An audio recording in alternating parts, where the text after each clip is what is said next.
family member. And it's something that, if you are not strong enough, it will tear you apart. Told by America's #1 royal source. We have incredible relationships, incredible access. We often know something is going to happen before the rest of the media does. You're going to hear revelations that you've never heard before. Harry and Meghan wanted to turn their public life into a private life. As a couple, they were under an incredible amount of pressure and scrutiny. They made it known how horrible this was, that their privacy was invaded in this way. But what would happen next was shocking. They dropped a bombshell that rocked the monarchy. This wasn't just headlines in England. This is headlines in every single country. This was panic stations for the royal family. And the world is waiting to find out what will happen next. What did it mean for their titles? What did it mean for how they could earn money? Not everybody's on the same page, that much we know. They are totally royal rebels. It's changing everything for the future of the monarchy. What happens now?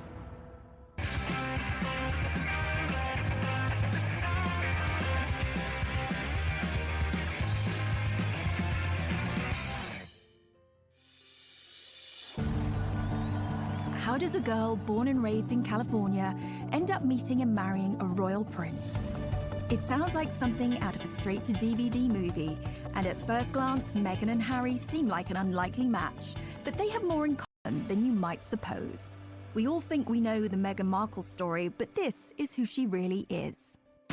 Meghan Rachel Markle was born 5,000 miles away from Prince Harry in California. People readers are obsessed with Meghan Markle because she was just an ordinary American girl. She grew up in Los Angeles in quite a regular family. She lived an ordinary life in many aspects. She was born to Thomas Markle and Doria Ragland. Meghan's dad actually worked in the entertainment industry. He was the lighting director on shows like Married with Children. And her mom had a bunch of different jobs. She was a yoga instructor and she was a social worker. I think her parents each brought different life experiences to her childhood and to raising her, and Meghan was really adored. When Meghan was born, she stepped into a pre-made family. She had an older stepsister, Samantha, and brother, Thomas Markle Jr., from her father's previous relationship. It was a blended family. And one of the sweet stories from her childhood that she shared is that she had coveted a Barbie doll set that was called a Heart Family. And it came in a white version and a black version. Her dad actually went, unbeknownst to her, bought both sets and then mixed them so that it looked more like her family. It just goes to show how her biracial heritage. However, a happy life for this blended family was short-lived. By the time Meghan was 6 years old, Thomas and Doria's relationship had come to an end, and divorce followed, although it wasn't as acrimonious as some of the stories you may have heard. When Meghan first came on the scene, the royal scene, there was some really nasty speculation and headlines about Meghan's rough childhood, where she'd grown up, and really, frankly, racist approach to that, and it couldn't be further from the truth. They did everything they could to ensure that her childhood remained as loving and stable as possible, encouraging her creativity, making sure she was getting the very best education she could. In LA, Meghan attended the Little Red Schoolhouse and was soon writing to the very big White House. Yes, at the tender age of 11, she had already started campaigning for women's rights. When she was just 11 years old, she saw a dishwashing detergent commercial on television. It was by Procter & Gamble, and she felt it was very sexist. The gloves are coming off. Women are fighting greasy pots and pans with Ivory Clear. And Meghan said to her parents, why does it say women? Don't men also wash dishes? So her dad actually encouraged her to write a letter to Procter & Gamble, which she did, and the result was incredible. They actually changed the commercial to people across America. That got Meghan her first kind of national attention, and she saw that her voice mattered. Write letters and send them to the right people, and you can really make a difference for not just yourself, but lots of other people. As a teenager, Meghan attended the Immaculate Heart High School, an institution known for its liberal arts and drama courses. You know, Meghan always really wanted to be an actress. Even when she was in school, she was in her school plays and musicals. She was very popular, and she just sort of lit up the stage. After she graduated college, she was determined to make it as an actor. She had to start somewhere, and in 2006 she took a job as briefcase girl on the game show Deal or No Deal. Her role on Deal or No Deal, while it definitely wasn't showing off her acting skills, it was a great opportunity for her to get in front of the camera, to make some connections, and for people to see her on screen. After being a working actress for a while, her big break came in 2011 on the legal drama Suits, where she played paralegal Rachel Zane. Mike Ross? Hi, I'm Rachel Zane. I'll be giving you your orientation. Wow, you're pretty. Good. You've hit on me. We can get it out of the way that I'm not interested. No, I'm sorry. I would... Take notes. I'm not going to repeat myself. I love you. Rachel Zane actually was kind of a lot like Meghan Markle in my mind. She was very chill, and she had a big heart. She just wanted to help. Once Meghan hit the big time, she had a platform and could use it to further her passion for activism. Meghan also promoted herself on social media with her own lifestyle blog called The Tig. You'd think that with everything going on, she wouldn't have time for romance, but she did.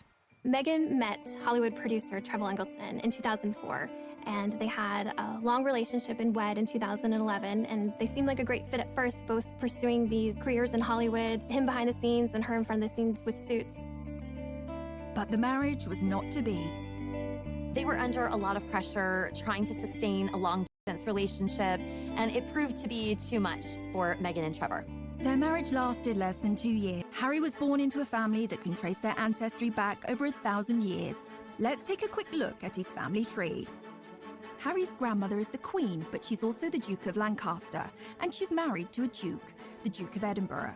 Beyond that, we've got their children, the Prince of Wales, Prince Charles, that's Harry's dad, his brother, Andrew, the Duke of York, Edward, the Earl of Wessex, and Charles's sister is Princess Anne, but she's also called the Princess Royal.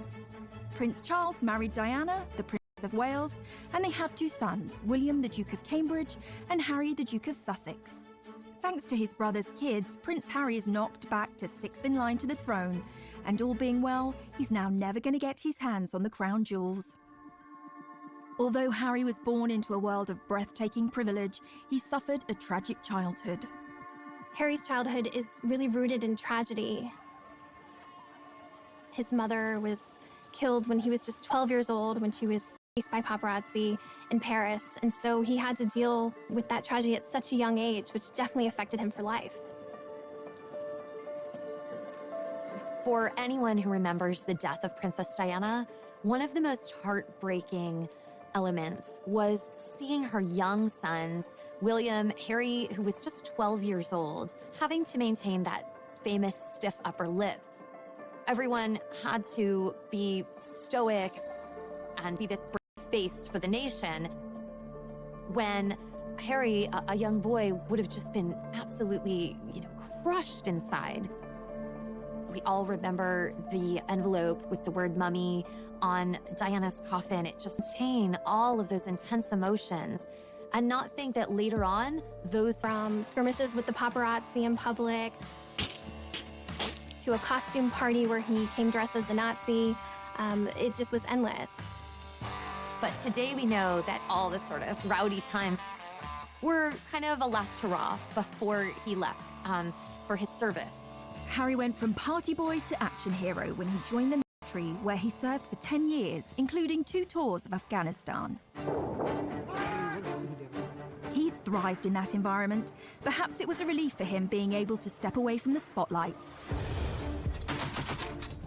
He was a particularly skilled Apache helicopter pilot and gunner, and rose to the rank of captain. During the military, he was able to get out of the public eye. He was able to be one of the guys. And that really allowed him an opportunity to blossom in a way that he hadn't when he felt a little more repressed in the royal family. This is when we really began to see Harry coming into his own. And, watching him fly helicopters in his camo, this is when he starts to kind of rise as maybe the most sought-after bachelor in the world. Harry was always a big hit with the ladies, and some of his romantic liaisons have been with businesswoman Chelsea Davy and British model Cressida Davis, who is actually a descendant of King Charles II. Harry certainly had a busy dating life, but once he started dating someone, the whole spotlight of being in the royal family came down on them, and they couldn't handle it. Two of his biggest relationships ended because the girls couldn't stand being in that media glare. So single again, the most eligible bachelor in the world was looking for love. But going back a little further, what about some of Harry's ancestors and their love lives? The path to royal romance has never been a particularly easy one, unless you were King Henry VIII. He set up his own religion just so he could divorce his first wife. Divorce was strictly forbidden by the Pope in those days, so Hank VIII set up the Church of England in 1534 and made himself the boss. With that technicality out of the way, he went ahead and married 5 more times. But he had 2 of his wives, Anne Boleyn and Catherine Howard, beheaded. In 1937, King Edward VIII married Wallis Simpson, not just a commoner, an American, and if that wasn't bad enough, she was a divorcee. And like Henry VIII, who did what the heck he liked, Eddie's problem was that the Church of England didn't allow people to remarry if their ex-spouses were still alive. This was like to abdicate. That's a lot to give up, especially when Mrs. Simpson was also seeing a married car mechanic called Guy Trundle. I promise you, we're not making this up. But rumours were she'd learned some tricks in a house of ill repute, which sounds thrilling, if rather tiring. If you wish to marry a commoner, you may end up with a morganatic marriage or left-handed marriage. An evenly socially balanced marriage where the royals' titles and privileges don't extend to the spouse or offspring. It's a bit like flying, way easier to downgrade than upgrade. That law got changed for William and Kate, by the way. Now, Princess Margaret discovered that when she fell for Peter Townsend, a married man. Her sister, the Queen, told her she could marry him, but she'd lose all her titles and privileges. She decided to hang on to them and dump him, which feels extremely fierce and badass for 1960. Good choice, Madge. It goes to show that the path to true love is never easy, especially if you are marrying into the royal family, and Meghan would face her own challenges. Coming up. It was a very bold move, him standing up and protecting his girlfriend at the time and saying, I'm not standing for this.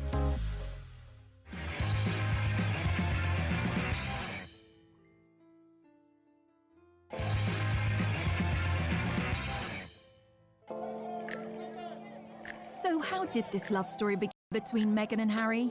Well, it wasn't through a dating app. Instead, they were set up the old-fashioned way. Harry and Meghan met through a mutual friend in July 2016, and they had a blind date at an exclusive members club in London. I didn't know much about him, and so the only thing that I had asked her when she said she wanted to set us up was, I had one question. I said, well, is he nice? And it seems the stars aligned. Hello, I'm world-famous astrologer Angel Idealism. I have cast what's known as the Davidson chart of Harry Windsor and Meghan Markle. In essence, you take 2 individual astrological charts and you mesh them into one chart and you interpret it as one chart. What's interesting, while I'm looking at Harry's chart, I wouldn't automatically say, oh, here's a royal. Saturn is where we have approach avoidance. I want it, I don't want it. I'm gonna eat that muffin, I'm not gonna eat that muffin. So he has it on his power seat, and Saturn rules authority figures. So he's yes, no, yes, no, yes, no. I want to be an authority figure, I don't want to be an authority figure. Meghan Markle, with loads of sparkle. So she does have Venus in Virgo, which is a difficult Venus position. Venus in Virgo is, I love you, comma, but your feet are stinky. I love you, comma, but I know you're a royal, but could you not be? You know, they're so bloody good together because Harry is a Virgo. And of course, Meghan has Venus in Virgo. So when somebody's Venus is on your sun, it's like you meet and it's love at first sight. So it's all or nothing, do or die. A yes is a yes, a no is a no, generic coupling. After a handful of dates, things moved quickly, and Prince Harry invited Meghan to accompany him on a trip to Botswana in Africa. Classic 4th date move. We camped out with each other under the stars. We spent going jogging for 5 days out there, which was absolutely fantastic. So then we were really by ourselves, which was crucial to me to make sure that we had a chance to get to know each other. Yeah. Harry and Meghan were doing real-life Sleepless in London and Toronto at the time. Meghan's living in Toronto, where she has this busy career on Suits. Harry, of course, based in London. Like anyone knows, long-distance relationships aren't easy, but they found a way to make frequent trips to see each other as much as possible. For the first few months of their dating life, they were able to enjoy their secret love affair away from the glare of the media. But their relationship leaked out on October the 31st, 2016, with news Harry was dating an American actress. There's a misconception because I have worked in the entertainment industry that this would be something I would be familiar with. But even though I'd been on my show for, I guess, 6 years at that point, And working before that, I've never been part of tabloid culture. I've never been in pop culture to that degree and lived a relatively quiet life. The British tabloids were incredibly harsh to Meghan. They used racially tinged language to describe her. They felt like she was a money grabber, a social climber, that she was doing this to be famous. The treatment of Meghan echoed how his mother Diana had been harassed and hunted by the press, but this time he was in a position to do something about it. The royal family is famously tight-lipped when it comes to talking about stories in the media, but on the 8th of November 2016, Kensington Palace issued a statement that showed Harry's true feelings and anger at the situation. That was one of the first signs, really, that Harry wasn't like the other royals, that he was not going to be put in a box and to just accept what the situation was. It was a very bold move, him standing up and protecting his girlfriend at the time and saying, I'm not standing for this. But also, Meghan was in love. She was going to do what she had to do to be there for him and to kind of deal, because you could tell this was not something that was taken lightly for her either. She took this relationship very seriously, which is clearly why she stuck around. Away from the headlines, this starry-eyed couple kept moving forward. Meghan and Harry's first public appearance on the world stage was at the Invictus Games, an international sporting event set up by the Prince for injured soldiers. They walked in to the stadium hand in hand, and it was clear that this was someone special in his life, and he was making it known to everyone. The couple were totally at ease with each other and very natural. We saw early on just how happy they were together, and part of that was through how they were breaking royal protocol. They would touch hands. We would see a little, made us root for the two of them, that this was going to work. Soon, Meghan started reprioritizing her life. She shut down her social media site, The Tig. She walked away from Hollywood.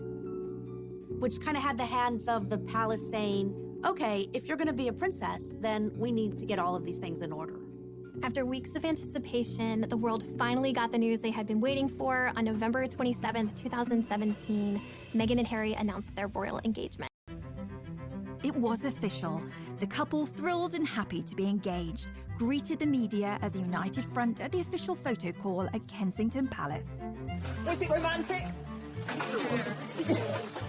They walked out in Buckingham Palace to a place called the Sunken Garden. This was a garden that was really special. It was a favorite spot of Harry's late mother, Princess Diana, so it was a nice homage to her, a nice way of including her in the moment. You could just really feel the love radiating off of them.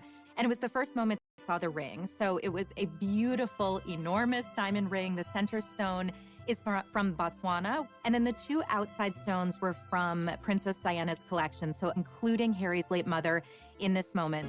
They released a beautiful set of photos that were really stunning. But even then, some of the press point out things chipping away at Meghan, pointing out ridiculous things, that she wasn't wearing tights and this wasn't following royal protocol, which is just kind of ridiculous and archaic.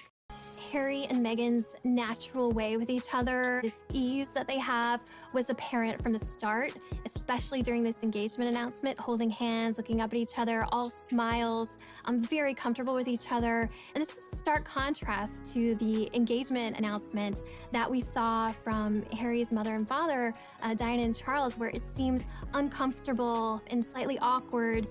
Can you find the words to sum up how you feel today, both of you? Well, I'm that sort of word, isn't it, really? Just delighted and happy. And I'm amazed that she's been brave enough to take me on. And I suppose in love. Of course. Whatever in love means. And while he must have endured a refreshed grief as he reflected on his mother not meeting Meghan, he said that they would have got along smashingly. They'd be thick as thieves. Without question. I think she would be over the moon, jumping up and down, so excited for me. But then, as I said, would have probably been best friends with Meghan. She's with us. I'm sure she's with us, jumping up and down somewhere else. Coming up. Meghan and Harry's wedding was like a wedding that the royal family had never seen before. It's just like more glamorous than the Oscars.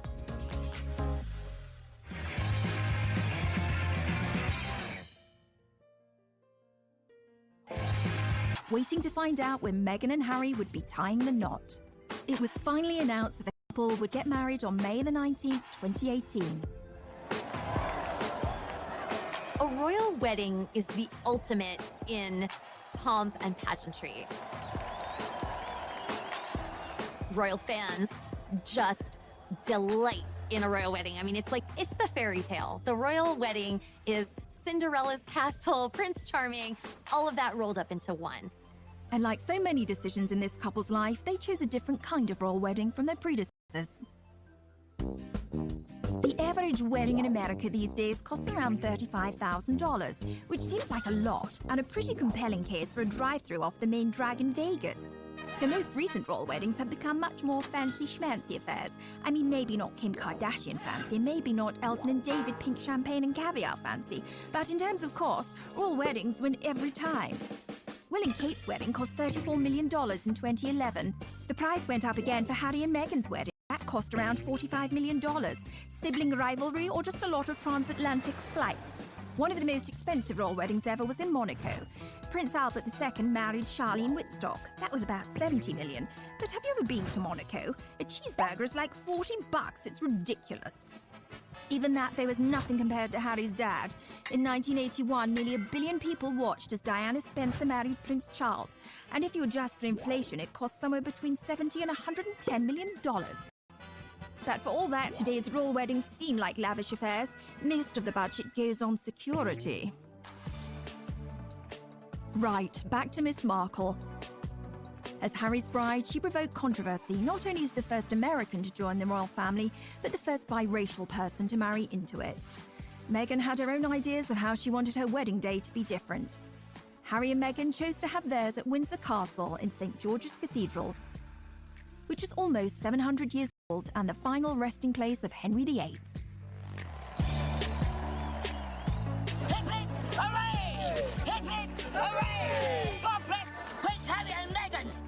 On the day, millions of people from around the world tuned in to watch the ceremony. Because this is history. This is a very important moment. It was a truly glittering and international affair. Meghan and Harry's wedding was like a wedding that the royal family had never seen before. It was Hollywood meets royalty. You'll be watching and like, oh my God, there's Oprah, there's George Clooney, there's Idris Elba, there's the Beckhams. It's just like, there was just so many celebrities because they weren't just coming from Meghan. Harry had grown up with a mother who was very friendly with celebrities. This was like more glamorous than the Oscars. As with all weddings, tensions were running high. The media reported rumors. There was reportedly one dust-up between Meghan and Kate during a fitting for Princess Charlotte's little bridesmaid dress, where they had a disagreement and Kate ended up in tears. And of course, we have to keep in mind, this was very soon after Prince Louis was born. A source explained that Kate was still very emotional. There had been a lot of stress around the wedding and around the planning. On the wedding day, Meghan traveled to Windsor Castle through the procession route with her mother Doria by her side. Everybody was waiting with bated breath to see what Meghan's wedding dress would look like. Would it be some over-the-top, grand, poofy princess dress like Princess Diana? Would it be this sort of elegant, sophisticated lace, long sleeve look like Kate Middleton? It was neither of those things. She had a very simple, tailored, streamlined dress. I mean, this really was understated. She was just impeccable, modern, an entirely new version of a princess. Only a few days before, Meghan had been due to walk down the aisle with her father Thomas, but he then announced that he would not be at the ceremony due to his recovery from heart surgery. And of course, the media went to town on the divisions within her family. Anytime there's a big wedding where families coming together, there's a lot of potential for strife and stress. And then came the question, who would walk Meghan down the aisle and what's going to happen now that her father's not there? She made a real groundbreaking move in deciding to walk the first steps by herself, which really showed that this was a strong, independent woman who was making the decision to step into this life on her own. And then she was greeted by her father-in-law, future King of England. Prince Charles stepped in to walk Meghan partially down the aisle. There's no greater compassion and love for a future daughter-in-law than to take her by the hand to lead her to Harry to get married. I think a lot of people, even for those of us at People Magazine on staff watching, felt like how is she so calm? You know, she was almost preternaturally serene. Later, when I spoke with her friends, they said, that's who Meg is. When she's in the moment, she's really in it. When she's made choices, she believes them 100%. And so there was nothing for her to be nervous about. And I thought that was really extraordinary. As the star-studded congregation looked on, Meghan's pastor, Michael Curry, delivered an impassioned sermon about love. Imagine this tired old world when love is the way, when love is the way. A far cry from the usual stuffy speeches, the ever-observant media caught Kate Middleton giving Push asunder. All was saved when the newlyweds delivered what we had all been waiting for. Meghan and Harry follow in tradition by having their first kiss in public when they step outside of the church.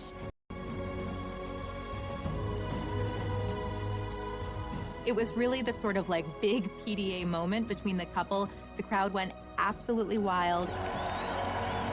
It felt like it could just be your friend's wedding and they happened to be really in love, but it happened to be something that millions of people were watching. So it was that authenticity and that genuine love that really came across, just as all of their other public moments had brought.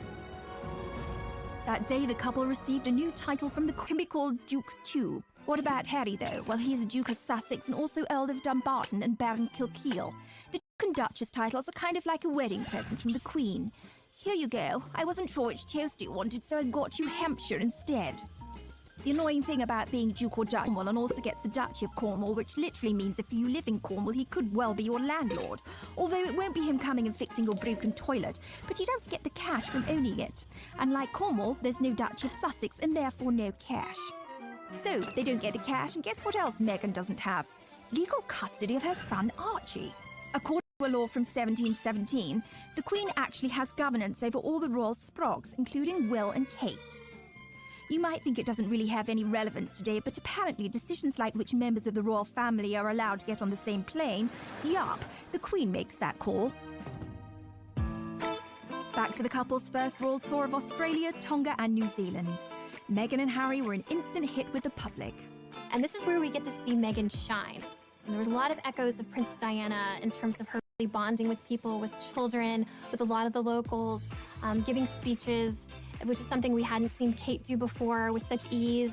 Meghan was compared to Diana in another way, as a world fashion icon. Diana led the way in setting trends in the world of fashion.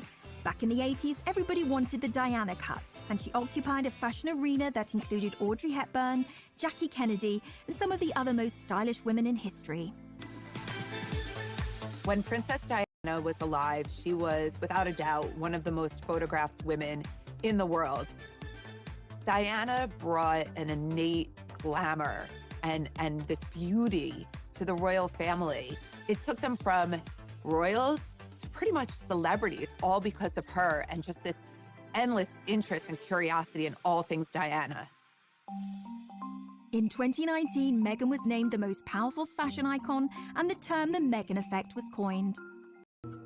Like most people, I love Meghan Markle's style. We like to say at People that everything Meghan touches turns to sold. And that's because when Meghan wears something, it translates into mega sales for the brand. In one of those tours, she actually wore a bag by Strathbury.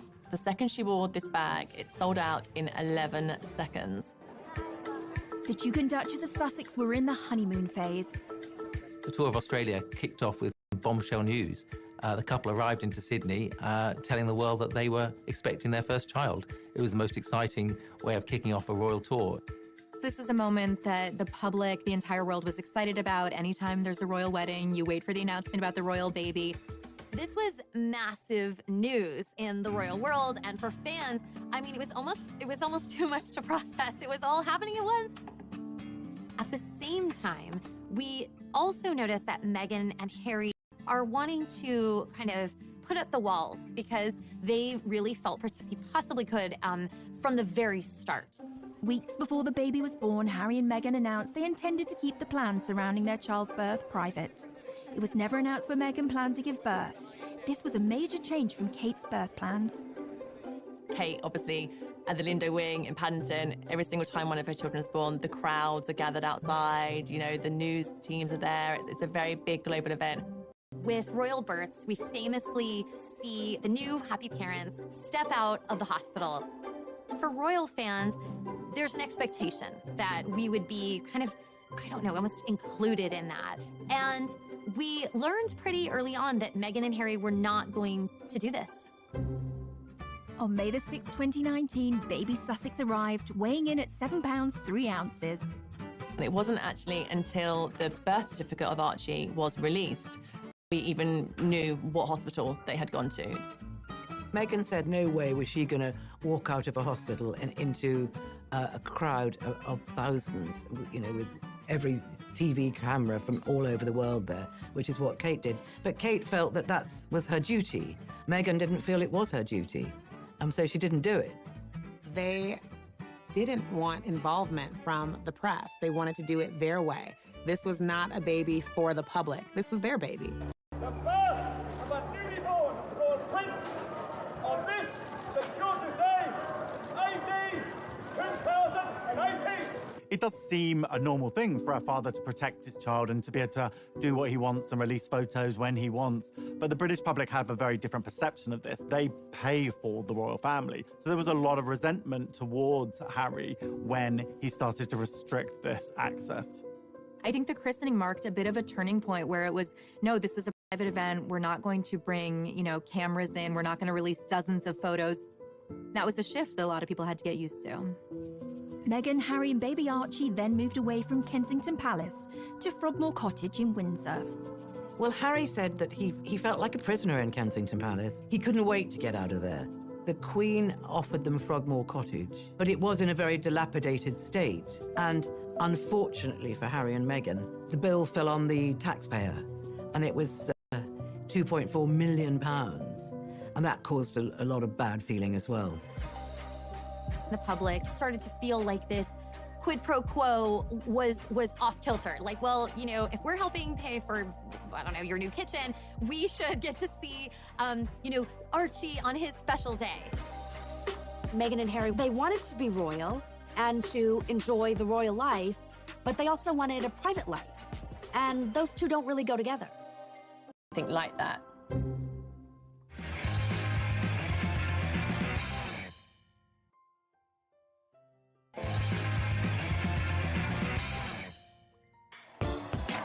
There's more to being royal than cutting ribbons and waving.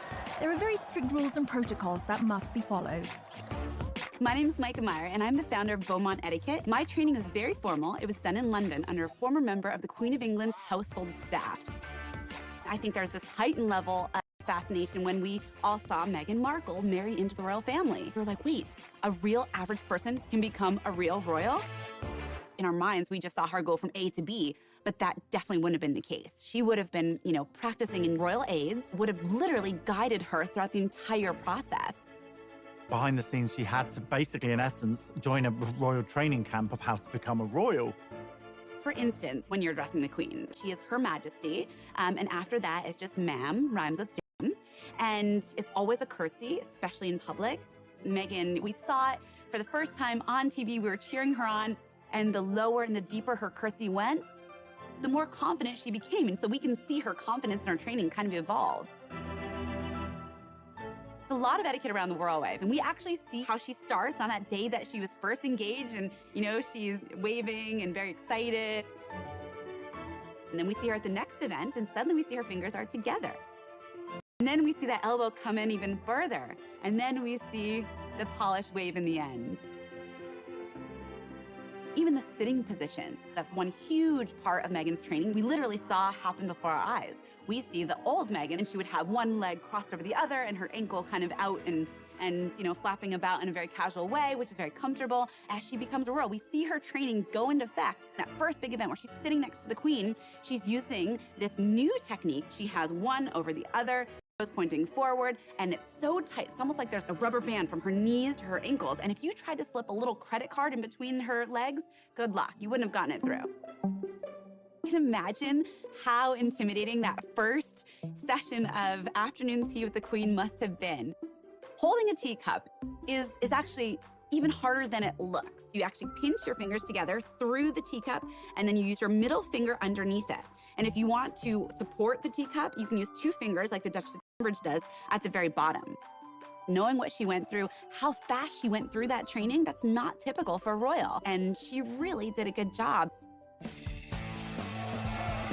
But Meghan hasn't always been so obedient, and when she started tearing up the royal rulebook, her newly universal adoration and shine began to fade. One of the ways that we see Meghan and Harry start to bend some rules. Unlike previous royal princesses' involvement with Vogue, Meghan didn't just pose for the magazine. In fact, she didn't put herself on the cover.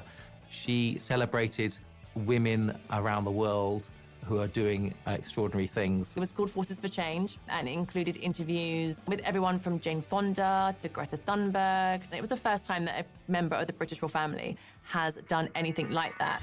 This move was seen as too political by some critics, who saw this as kind of an inappropriate royal role for her and not what we had been used to seeing. There's an interview between Meghan and Michelle Obama, and Michelle Obama gives her some advice about how to handle fame and the royal family. Usually, you don't get outside advice. The palace is what gives you the guidance that you need to go forward. That didn't really go over well with some people. Yet again, Meghan was feeling the backlash from the world around her. Humans fear change, and in this situation, there was a lot of change going on. The aristocracy and the monarchy is a stuffy institution. Meghan came in and she was completely different. She was an American, she was biracial, she was a divorcee. I think there could have been some fear that she is something other and that she could affect the monarchy and chip away at the monarchy. You know, I think in some ways, what Meghan and Harry have done is just shown, listen, we're going to do what's right for us. We are going to do what we are comfortable with. Meghan and Harry are not the only royals to have a rebellious streak. There's a long line of royal rebels, but there are those who know how to make it work for them. What about Princess Margaret, the Queen's sister? She liked to party. She partied hard with her daughter's godfather, Anthony Barton, with a former Prime Minister's nephew, Alex Douglas Horne, and it's thought she even partied with Mick Jagger and Warren Beatty. She partied hard in her party house on the party island of Mustique. But then she calmed down and got herself a toy boy, marrying a guy 17 years younger than her. Then she got the first royal divorce since 1901. She rocks. But if you ask us, the royal rebel closest to Meghan's heart would probably be Princess Louise, Queen Victoria's 4th daughter. She questioned everything, earning her the nickname Little Miss Y. She was very cool. She refused to marry someone she didn't love, was an ardent feminist, and visited imprisoned suffragettes, the protesters for equal rights for women. And, stop me if this sounds familiar, she got married and moved to Canada. Her full name? Louisa Caroline Alberta, and yeah, Alberta, Canada is named after her. The province was originally going to be called Louise. If you can find a more Meghan-friendly royal rebel than that, then you can send us to the Tower for treason. Coming up. It was a huge betrayal for Prince Harry and Meghan, and they let it be known. They filed suit.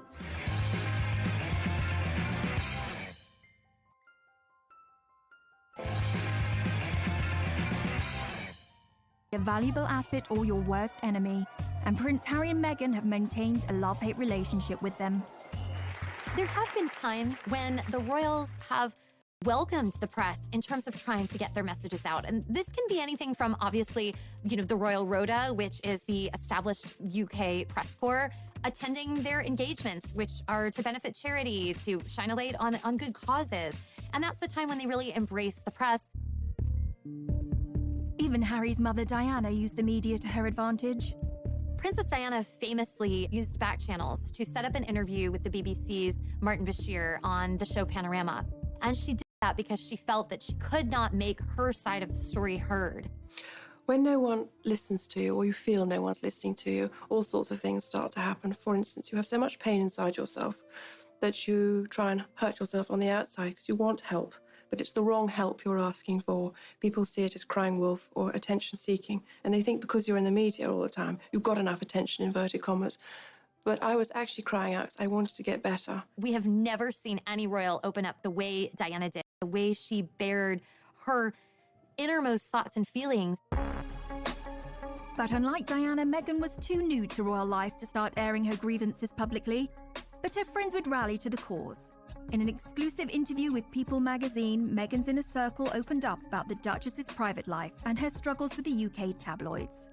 In February of 2019, Meghan's inner circle of friends felt that they could no longer remain silent while what they saw as global bullying of Meghan was unfolding. They wanted to speak out, and they came to People magazine to do that. What I heard from them was that nobody celebrates your wins bigger than Meghan. And by the same token, when you're struggling, Meghan is there with a box of Kleenex and a bottle of wine, anything she can do to comfort and support you. And, they talked about another misconception that Meghan is so high maintenance. There was a report that Meghan wanted the church sprayed the specific scent, and it was sort of diva moment. And the friend said, Meghan is so religious, she would never, ever disrespect a holy place like St. George's Chapel at Windsor Castle, and that's a contradiction to who she is. I came away feeling like my friendships are really inferior to Meghan's, because these women, they felt so loved by her and supported in a way I had really never seen before. Meghan got a little help from her friends, but it was short-lived. Later that month, the Daily Mail ran an article that for Meghan and Harry crossed the line. There was a major issue with the Mail on Sunday that published a letter, a private letter on Harry and Meghan, and they let it be known. They filed suit. She obviously feels like it's a copyright issue that they went ahead and posted that letter without her permission. The action was accompanied by a scathing statement from Prince Harry denouncing the media's bullying of his wife. This clearly goes back to his anger and his hurt at how his mother was treated. Days later, Prince Harry sued the owners of The Sun and Daily Mirror for allegedly hacking his voicemails. They're both very much taking a stand against the UK press, against the tabloid intrusion that they feel has completely compromised their ability to have a private life. So who are the tabloids? If you're even slightly famous and you're in Europe, the chances are, whatever you're doing, someone is going to be taking a photograph of you. They're pretty aggressive with how they get their scoops. A famous scandal was Squidgygate. A British newspaper got hold of a recording of Princess Diana and a close friend, James Gilby, speaking on the phone. In the calls, Gilby calls Diana either Squidge or Squidgy 53 times. Try calling me that once, I dare you. There's always been a degree of push and pull with the press. Let's not forget the British royal family is paid for by British people. They help fund their lavish lifestyle. So what the royals get up to is very much in the public interest. Now, poor Meghan has felt the sharp end, and the coverage of her life in Kate Middleton's is astonishing. For Kate, not long to go, pregnant Kate tenderly cradles her baby bump. For Meghan, why can't Meghan Markle keep her hands off her bump? Is it pride, vanity, acting, or a new age bonding technique? For Kate, Kate's morning sickness cure, Prince William gifted with an avocado for pregnant Duchess. For Meghan Markle's beloved avocado linked to human rights abuse and drought. One thing's for sure, pics of the royal family mean cash, so watch out for that long lens, Meghan and Harry. Coming up. People were saying, is this going to work out? Are they? As media scrutiny intensified, so did tensions inside the royal family. This was a turning point for Prince Harry and Meghan when it came to them just not putting up with the British press anymore. You would think that, the royal family would step out and make some sort of decree or something in their support, and it didn't happen. And you start to see not only the shift between Prince Harry and Meghan and the press, but a little bit of a shift between them and their family. There were some tensions going on behind the scenes. I think what happens with any family is that an outsider, someone else, as copacetic as they seemed, things were sort of strained. People obviously looked into a lot of this, and what appears to be at the root of it is a division between the brothers, William and Harry. Tensions between Harry and William had apparently been growing for some time. What had happened is Prince William had confronted his brother in the run-up to Meghan and Harry's wedding. And he just questioned him about, do you think she's the right girl for you, effectively? Is she the right person for this job? That went down badly with Harry. We understand was obviously quite angry. Harry never forgot that. That started a rift that had only deepened. They were never able to really heal from that initial disagreement. Harry and William have always had a particularly unique bond as siblings. let's explore the brothers' relationship a little bit deeper. William and Harry were born just over 2 years apart. They were close as children, and as they grew up in a family where roles and status mean everything, it was inevitably going to put a strain on even the tightest brotherly relationship. In royal circles, children are often referred to as the heir and the spare. The eldest is destined to be king, while the younger one can end up feeling a little redundant. For William to take a leap like Harry's would be almost unthinkable. He has a lot of skin in the game. He's going to be the freaking king after all. But the pressure on him to stay would be impossible to resist. Harry, by contrast, as the spare, has a little more wiggle room. One thing's for sure, they're both dealing with massive adjustments to their lives, so it's anyone's guess what the brothers' relationship will look like moving forward. Meanwhile, Kate and Meghan were dealing with their own issues. I think we all wanted Meghan and Kate to be best friends because we love Kate and we love Meghan, and it was, okay, now we have two of them. But they're so different. They grew up completely different, and they have different roles now. So when they didn't really seem to become best friends, people started thinking that they were frenemies. And the tabloids went crazy, setting them up against each other. Any new mom can understand the value of calling a girlfriend and having someone over to help you out and figure out this new role as a mother. And Meghan was very isolated. She was starting anew without the support system that most of us have when we enter this new chapter of our lives. So you had Meghan having trouble settling into royal life. Kate is not able to necessarily be that support. And Harry and William not talking very much anymore. So the two couples became estranged. It was on a tour to South Africa that Harry and Meghan seemed to finally reach a breaking point. When they were in South Africa, they recorded a documentary with ITV, and it was really the most personal we've ever seen Harry and Meghan be. They had a film crew following them, and this really was the first time that they were honest about how they felt. They did an interview with Tom Bradby, who is a TV for Harry, and he interviewed them, and Harry was amazingly open. You're living in this goldfish bowl, the interest is huge, the pressure is great. I mean, do you want to talk me through the last year and where you're at? Look, part of this job and part of any job, like everybody, means putting on a brave face and turning a cheek to a lot of the stuff. But again, for me and for my wife, you know, of course there's a lot of stuff that hurts. They felt that they were in isolation, and they also felt that they had no support when it came to all these things that they were uniquely dealing with. Another huge moment in that documentary was where Meghan spoke out about how she was feeling. You could tell that she had been struggling in her role as a new royal and as a new mom. It's obviously an area one has to tiptoe into very gently, but I don't know what the impact on your physical and mental health or pressure that you clearly feel under. I would say, look, any woman, especially when they're pregnant, you're really vulnerable. You add this on top of just trying to be a new mom or trying to be a newlywed. It's, and also thank you for asking, because not many people have asked if I'm okay. But it's a very real thing to be going through behind the scenes. I think Meghan was really sending a message direct to camera saying, I need help here. This is a difficult situation. When she says not a lot of people have asked if I'm okay, she's not really referring to the public or fans who support her.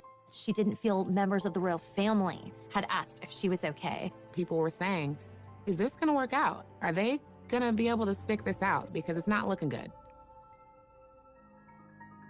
The Sussexes were looking for a happy and authentic life and needed to find a solution, however drastic. Coming up.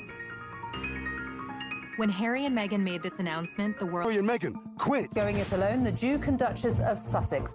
The royal family reeling this morning. A rift in the royal family, not seen for a generation. I remember exactly where I was when I heard the news that they were leaving. I was sitting in my office at... I feel like we were in a meeting and we were like, wait, what? The rest of the royals didn't even know it until 10 minutes before they put this statement out. On the 8th of January 2020, a statement was released from the Duke and Duchess that they were stepping down from royal life. They did it on social media, of all places. So right away, we were kind of all scrambling to keep up. It's on Sussex Royal, and is there going to be more coming? And who's going to answer the questions? I can't even imagine imagine the chaos in the palace on that day. The poor queen, she's 93 years old, and now this, one of her favorite grandsons, now stepping back from royal life. And what does that even mean? News like this usually goes through the royal communications team, goes through the queen. There is a long list of steps you take before this goes out to the public. So why did Meghan and Harry hastily make this announcement? I think part of this rush decision on their part was because the story had actually already been leaked to the Sun newspaper. They were running it the following day, and from what sources tell me, they were forced into releasing their own statement. Harry and Meghan felt that when the news leaked to the Sun newspaper, they had no choice but to try and get out ahead of it. So suddenly this train had completely left the station and everyone was kind of struggling to keep up.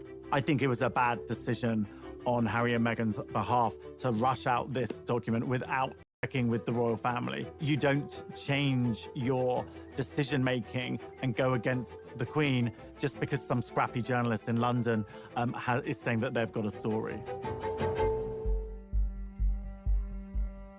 There had been rumours that Harry and Meghan had been in discussions with members of the royal family about leaving the monarchy, but this surprise announcement was a stunning reveal for all parties involved.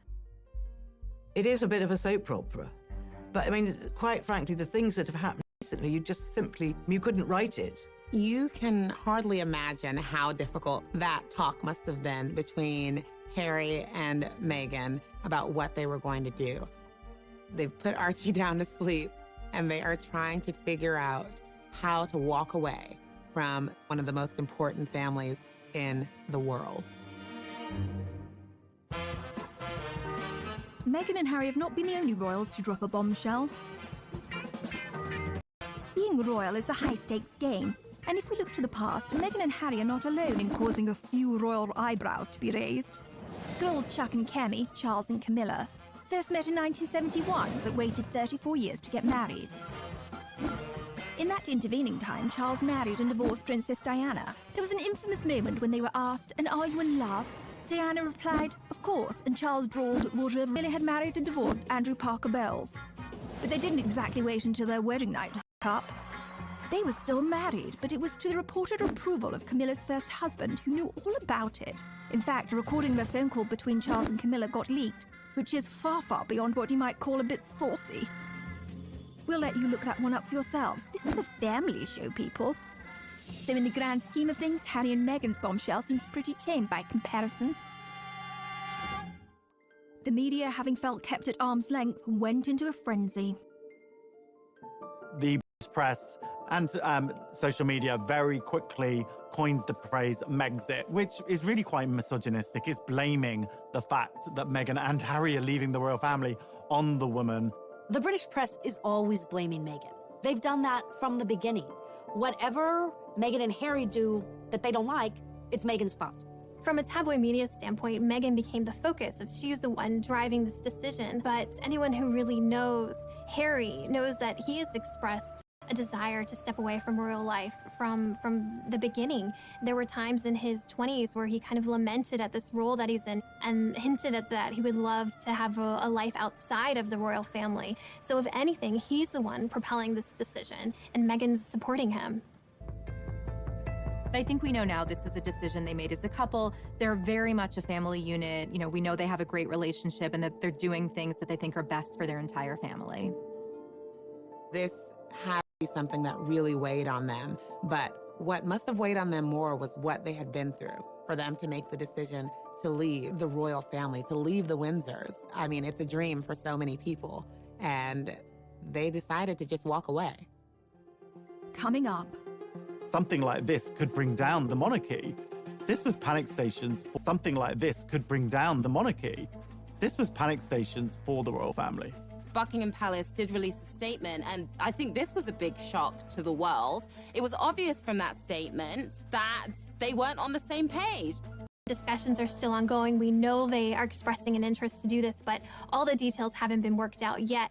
The thing is, you don't announce the plan until you know what the plan is, right? They did things back to front. By now, Meghan had already gone to Canada. A 93-year-old Queen Elizabeth had to spring into action and implement damage control. He said that they were going to have a summit at Sandringham. She had Charles and William and Harry all meet her there, and then they sat down to talk it out. The pressure on the Queen here is immense. The Queen was on her back foot. She is under pressure to be the leader and to have an answer and to have a path forward, and the clock is ticking. Within days, on January the 13th, 2020, the Queen publicly announced a declaration of her blessing for the couple. 5 days later, the Queen released a statement that was really in support of Harry and Meghan's decision. And this was one of the most emotional statements we had ever seen from the Queen. Since the death of Princess Diana, she used terms like my grandson, my family. We're not used to seeing those sort of terms of endearment coming from the Queen. She loves Harry. She wanted to make sure that Meghan and Harry felt that they had her backing. But that also helped kind of put a lid on any other gossip and drama that would immediately come out in those first few days. This is unprecedented. There were so many details to work out, so many questions. Where are they going to live? What will their titles be? Everyone wants to know how they will actually go about charting out this new life and where the money's going to come from. What are they going to do? But how do the royals make their money? Yes, let's talk about money. I'm Haley Sachs, and I'm a financial pop star. The royals make their money 3 different ways: through inheritances, sovereign grants, and also through duchies. The sovereign grant is taxpayer money. So if you're watching this and you live in Britain, I'm sorry, because you paid Meghan and Harry $130K last year just to leave your country. So yeah, you can cry about that. Basically what the duchies are is like Prince Charles is a landlord. He's inherited these properties. They're all our properties, and he's making money on them because people live there, they visit, and he's pocketing the cash. Prince Charles, he gives some of that money to his sons. The Sussexes can credit 95% of their income just to Prince Harry having a rich dad. So yes, Harry has a rich dad, but he also had a rich mom. Diana didn't come from nothing. Like, she walked into the royal family with her own fat wallet. When she died, she left Prince Harry $10 million. Even though the couple quit being royals, these two are media starlets. They're not looking just for money. Really, what they're searching for with this exit is impact. Show for the British public that all is fine here, everything is good, the show will go on, the monarchy is solid.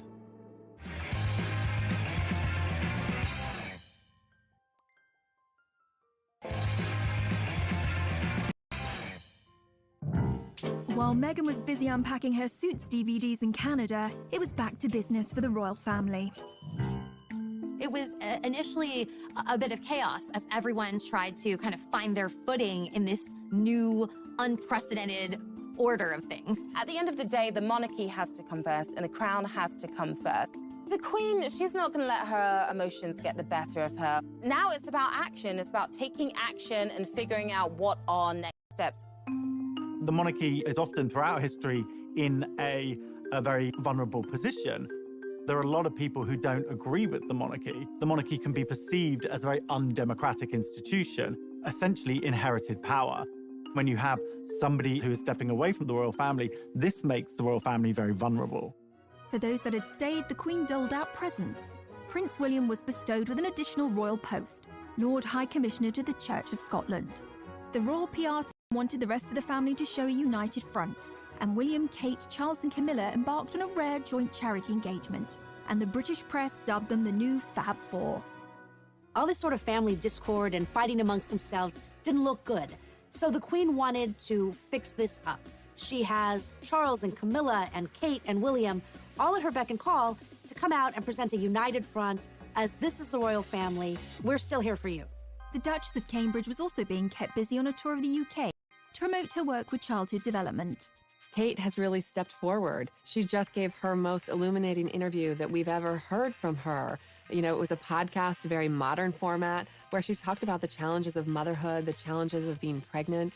So she's willing to take up this mantle and help support the monarchy any way she can. They're doing the most positive things. They're putting on a great show for the British public, that all is fine here, everything is good, the show will go on, the monarchy is solid. With the royal family's united front in check, the Queen had one last ground rule that needed to be laid. What was important to the Queen was that Meghan and Harry cannot continue to use their royal titles and the trademark of Sussex Royal. She didn't want any perception of impropriety that they might be making money in any kind of way off of any royal titles. Obviously, they're known as Sussex Royal. That is their Twitter handle, their Instagram name. The whole brand is based around that. The Queen and other members of the royal family had said, actually, no, that word royal cannot be used. No one can say royal unless they really are royal. Wanted their new life. One of the things that was just so exciting to see was how they took this bold step themselves. It was world-shattering news. It made headlines the world over. Was it perfect? No. But when you kind of take control and find your voice and realize, I can make this path forward, that's a really inspiring thing to see. During Harry's final few days in the UK, he delivered an emotional exit speech at a charity dinner in London. It brings me great sadness that it has come to this. There really was no other option. It has been our privilege to serve you, and we will continue to lead a life of service. So in that respect, nothing changes. But I hope that helps you understand that I would step my family back from all I have ever known, to take a step forward into what I hope can be a more peaceful life. It's a tough situation, particularly for Prince Harry, because this is his family. These are the people who have loved him and raised him and who he has grown up with his whole life. We've all been in family situations that can be complicated, but they're always a part of who we are. So I think the goal for them is to still have warm relations. I think Harry and William still want to reforge their bond, but it's going to look very different than anything we've ever seen before. The rest of the world had their own reactions in the aftermath of the Sussex's bombshell announcement. While Harry filled a suitcase with a gold toothbrush, some monogrammed socks and a copy of How to Succeed in Business, support was flooding in from celebrity friends and admirers. Bette Midler hoped Meghan would bankrupt them all, although I don't quite see how she'd manage that. Oprah Winfrey said she supports them 1,000%. And Jack Osborne observed, "Listen, Prince Harry, if I can survive my family, you can survive yours." And Meghan's friend Jessica Mulroney, who previously had the sweetest babysitting gig imaginable looking after Archie, called out critics of Meghan as racist bullies and posted this quote on Instagram after the news. "A strong woman looks a challenge in the eye and gives it a wink. Wink hard, Meghan." Coming up, how is the next chapter going to unfold? The world is their oyster right now. They can pretty much do anything that they want. With Meghan in Canada to start their new unprecedented post-royal life. It was revealed that Meghan and Harry are going to be splitting their time between the UK and Canada during this period of transition. So they set their sights on Vancouver Island, where they spent a lot of the time over the holidays. Life in Canada was pretty peaceful for the most part compared to living in London. They were in a friend's $14 million mansion in Vancouver Island, taking a lot of walks with Archie, spending a lot of family time together. Meghan's very familiar with. She used to film in Toronto, but I think it's a place that she felt safe. This wasn't the spotlight of London, and they just needed somewhere calming, somewhere that they could get their thoughts together and really also heal their mental health, I think. So what are the predictions for the couple's next steps? It's brand new territory for them to be trying to find a way to basically earn money. And, you know, when you are the Prince of England and the Duchess of Sussex, it's like you have to earn a lot of money in order to keep up that lifestyle and to live independently. It's going to be a really interesting road ahead.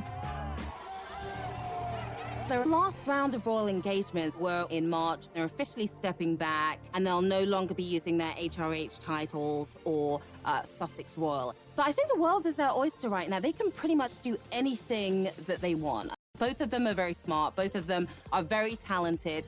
Harry and Meghan's next steps in terms of their careers is anyone's guess. Who knows whether we might see a Meghan Markle clothing range for one of her women empowerment charities. We might see a book deal maybe, although various ones of those have been denied so far. We also know that Harry is involved in a TV project with Oprah for Apple TV. So that will be announced at some point this year, I'm told. We've already seen that Meghan did her first voiceover role for Disney, and the check was donated to a charity for elephants. They're definitely going to be cashing in on their celebrity status. There is no way they are going to be penniless. They are going to have offers coming through the door. We saw Harry and Meghan recently in Miami at this banking summit at JP Morgan. We thought they were going to be laying low. Suddenly we got the news that Harry and Meghan was sitting next to J-Lo and A-Rod at a star-studded event for JP Morgan. And there are rumors that Harry earned $1 million for giving a speech at that event. It's not a bad paycheck at all, especially for your first time outside of the royal family. People are going to be offering them deals left, right, and center, but they still have to have composure and remember where they came from, because ultimately they don't want to disrespect the monarchy. The Sussexes don't need to rush into anything. They're still extremely high-profile people. In fact, maybe even more high-profile now after stepping back from the royal family. And since making this bombshell announcement, they're probably more famous than they even were beforehand. What do the inner circle of Harry and Meghan's world think of this?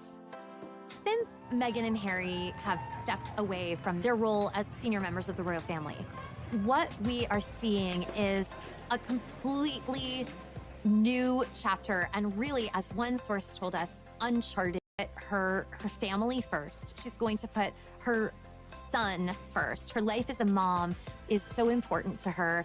And if everyone is chattering around her about, but what about this? But she shouldn't have said that. She shouldn't be here. She shouldn't be there. That's something she's going to push out of her mind. I think an important thing to understand is that Meghan and Harry don't feel beholden to some of the rules that would govern William and Kate, who are in line to be future king and queen. We were told by a friend of Harry's that Harry the royal and Harry the person are two very different figures. And Harry the person wants to thrive.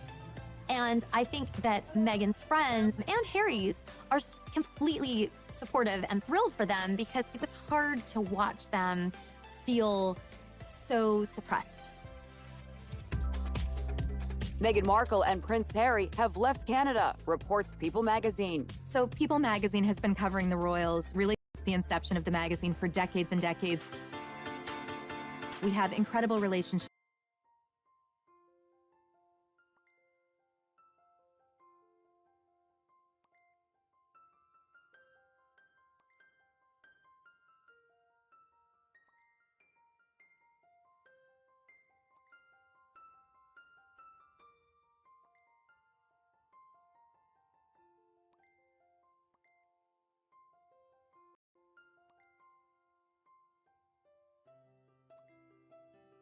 Incredible access. We often know something is going to happen before the public does, before the rest of the media does. Ultimately, Meghan was pulled back to Los Angeles. That's where she launched her career. They are doing everything that they can to create a more peaceful life for Archie and for themselves and for their own sanity. They knew that they had to do something. We all knew that something had to give. Prince Harry and Meghan Markle got their wish, but they didn't. They are still very much in the spotlight. I mean, there is a huge glare on them. Everyone wants to know what this new life looks like. And I don't think that's going away anytime soon.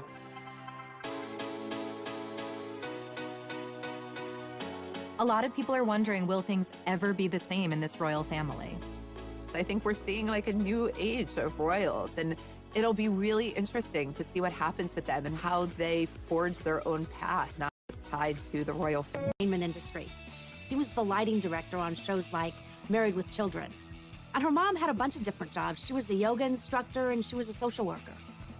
I think her parents each brought different life experiences to her childhood and to raising her. And Meghan was really adored. When Meghan was born, she stepped into a pre-made family. She had an older stepsister, Samantha, and brother, Thomas Markle Jr., from her father's previous relationship. It was a blended family. And one of the sweet stories from her childhood that she shared is that she had coveted a Barbie doll set that was called a Heart Family. And it came in a white version and a black version. Her dad actually went, unbeknownst to her, bought both sets and then mixed them so that it looked more like her family. It just goes to show how her biracial heritage. However, a happy life for this blended family